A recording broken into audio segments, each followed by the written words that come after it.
ជំរាបសួរបងប្អូនទាំងអស់គ្នាបាទទាំងបងប្អូននៅឯនេះសមុទ្រក៏ដូចជាបងប្អូននៅតាមតំបន់ដាច់ស្រយាលស្រុកស្រែចំការរបស់យើងបាទទាំងបងប្អូននៅក្រុងផងដែរបាទអាចចាត់ទុកថាវីដេអូនេះចាស់ប៉ុន្តែសម្រាប់បងប្អូនចាស់បងប្អូនបានស្គាល់បានដឹងហើយបានប្រើហើយក៏សូមអរគុណហើយបងប្អូនថ្មីដែលមិនទាន់គឺបងប្អូនអាចស្ដាប់ទាំងអស់គ្នាដើម្បីជាចំណេះដឹងថ្ងៃនេះខ្ញុំនឹងបង្ហាញពីរុក្ខជាតិមួយប្រភេទនេះដែលគេច្រើនតែហៅថាលីកផ្ទុះឬក៏ក្របផ្ទុះតាមតំបន់ស្រុកស្រែហើយចំពោះទីតាំងដែលវាត្រូវដោះហ្នឹងហើយប្រភពវាមកពីណាហ្នឹងបងប្អូនខ្ញុំនឹងរៀបរាប់ប្រាប់បងប្អូននៅក្នុងវីដេអូនេះហើយក៏របៀបប្រើប្រាស់ជាឱសថបាទប្រើប្រាស់ជាឱសថហ្នឹងវាត្រូវអ្វីខ្លះអញ្ចឹងបងប្អូនទាំងអស់គ្នាកុំភ្លេចតាមដានហើយយកចិត្តទុកដាក់ទាំងអស់គ្នាដើម្បីជាប្រយោជន៍ហ្នឹងហើយអញ្ចឹងមុននឹងចូលទៅដល់វីដេអូខ្ញុំសូមឲ្យបងប្អូនទាំងអស់គ្នាដែលមិនទាន់បានចុច like ឬក៏ចុច share ចុច subscribe ឬក៏ជីវណាខ្មែរយើងហៅជីវបងប្អូនជួយចែករំលែកទៅដើម្បីឲ្យពុកម៉ែបងប្អូនយើងទាំងអស់គ្នាគាត់បានដឹងតគ្នាបាទជាពិសេសចែករំលែកទៅតាម TikTok Facebook អីហ្នឹងក៏ជាប្រយោជន៍មួយដែរបងប្អូនណាហើយរុក្ខជាតិនេះគឺល្អសម្រាប់សុខភាពយើងពួកបងប្អូនដែលមានបញ្ហារ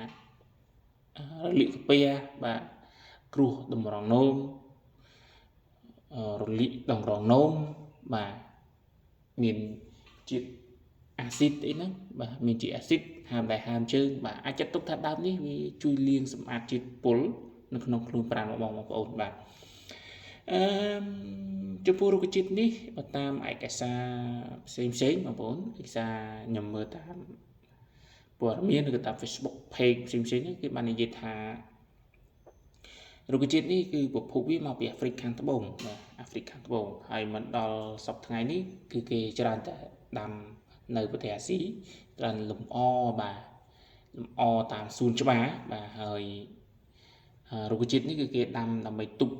ในការចម្រោះដីផងដែរទប់ដីកុំឲ្យហូរច្រោះបាទអាចជាប្រភេទស្មៅបាទជាប្រភេទស្មៅបងប្អូនណាបាទហើយអញ្ចឹងរុក្ខជាតិនេះច្រើនតែដោះនៅដីបាយខ្សាច់បាទដែលមានត្រជាក់បាទដែលវាមានកន្លែងត្រជាក់មិនមែនក្តៅទេហើយមិនមែនដីរឹងទេគឺដីល្បាយខ្សាច់ហើយត្រជាក់ទៀតបានវាដោះបាទហើយទូទៅដែលខ្ញុំធ្លាប់បានឃើញច្រើនបើសិនជាបងប្អូនមានអ្នកកន្លែងណាច្រើនសូមអធិស្ឋានណាបាទដែលខ្ញុំបានឃើញណាតែខ្ញុំធ្លាប់បានជួធ្លាប់បេះខ្ញុំប្រើគឺពុកធំជាស្រុកកំណើតរបស់ខ្ញុំសប្តាហ៍ថ្ងៃខ្ញុំមកសៀមរាបក៏សបោដែរសៀមរាបមិនមែនតែសបោគ្រប់ខែតំបន់នោះទេបាទគឺតំបន់ដីខ្សាច់ហើយដីសំណើមទៀតបានវាដោះបាទហើយរុក្ខជាតិនេះអ្នកខ្លះអាចបាក់រោដែរបាទអញ្ចឹងបងប្អូនណា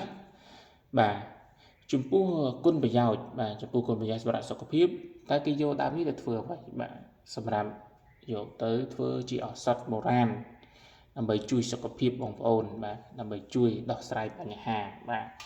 មិនមែនខូចទេបងប្អូនមកប្រើទេណាដល់ពេលដែលយើងមានកម្រិតស្រាលបាទឬក៏ព្យាបាលពេទ្យហើយមិនជាបងប្អូនអាចសាកល្បងជាមួយរុក្ខជាតិនេះបាទចំពោះអ្នកស្រាលដូចខ្ញុំធ្លាប់ប្រើដូចចំពោះខ្ញុំវិញហូបតែមួយសប្តាហ៍គឺវាជាបាទហើយនៅក្នុងរូបភាពនេះគឺបងប្អូនខ្ញុំប្រើខ្លួនឯងទេបាទខ្ញុំយកមកប្រើហើយខ្ញុំជីកទាំងមើមមកវាជីកទាំងរឹសយកមកប្រើហើយផ្នែកប្រើបងប្អូនអាច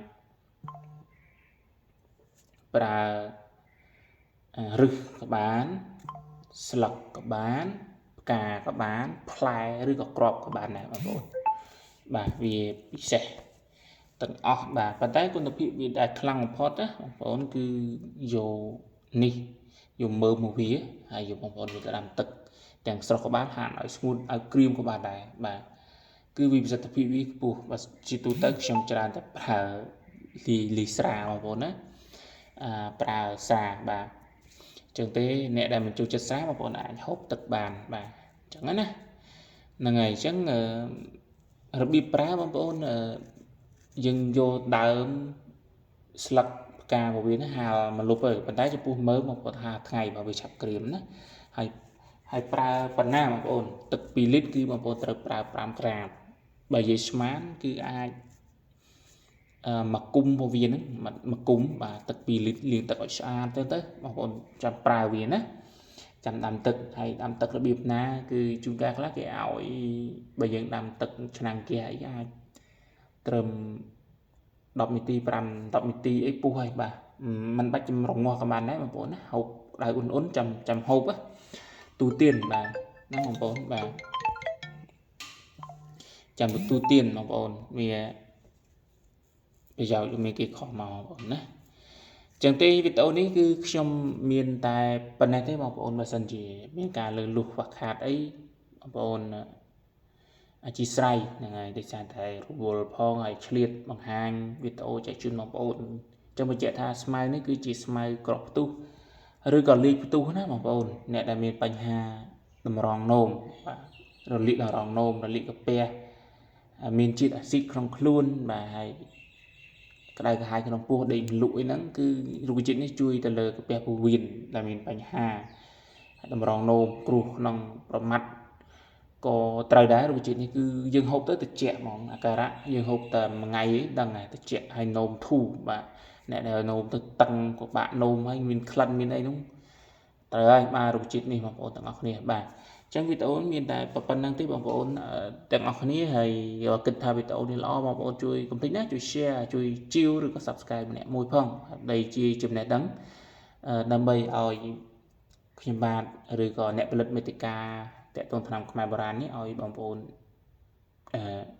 ជាកម្លាំងចិត្តបាទហើយមានកម្លាំងចិត្តដើម្បីធ្វើវីដេអូបន្តទៀតហើយខ្ញុំ